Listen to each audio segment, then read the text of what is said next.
পরিস্থিতিতে আমাদের অবস্থান কী হওয়া উচিত? পাহাড় মানে এই যে পার্বত্য চট্টগ্রামে কিছু হাঙ্গামা হচ্ছে, মারামারি হচ্ছে। আমি কিছু আগে পার্বত্য চট্টগ্রামের একটা ইসলামিক সেমিনারে গিয়েছিলাম।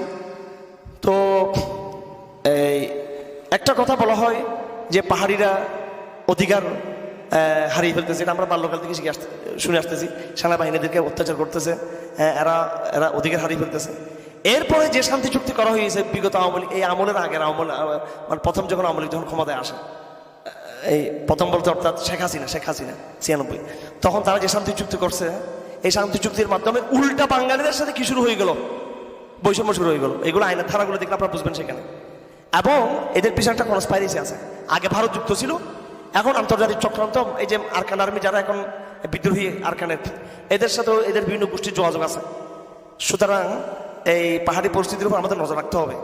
এটা হচ্ছে সাম্রাজ্যবাদ প্রবেশ করার ডোর। কোনটা? এই পার্বত্য চট্টগ্রাম। বাংলাদেশের কোনো একটা অঞ্চল যদি তার নিজস্ব স্বাধীনতা হারায়, তাহলে সেটা হচ্ছে পার্বত্য চট্টগ্রাম। এই জন্য আমাদের সবাইকে, আপনাদেরকে এই বিষয়টা সজাগ থাকতে হবে। ইসলামে অবশ্যই সংখ্যালঘুদের অধিকার দিয়েছে, ইসলাম অবশ্যই যারা নিরীহ তাদের অধিকার দিয়েছে।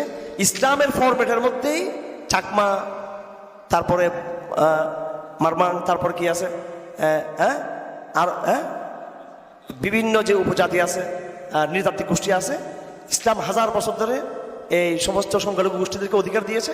ইসলামের ফরম্যাটে উত্তম তাদের জন্য কি রয়েছে? সমাধান অধিকার রয়েছে এখানে। সেজন্য সব বিষয়ে আমাদের কথা বলতে হবে। তাদের অধিকার আমরা দিব। আমাদের যেটা চ্যালেঞ্জ, আমাদের স্বাধীনতার জন্য, আমাদের অস্তিত্বের জন্য হুমকি, সেই বিষয়ে আমাদের সতর্ক থাকতে হবে।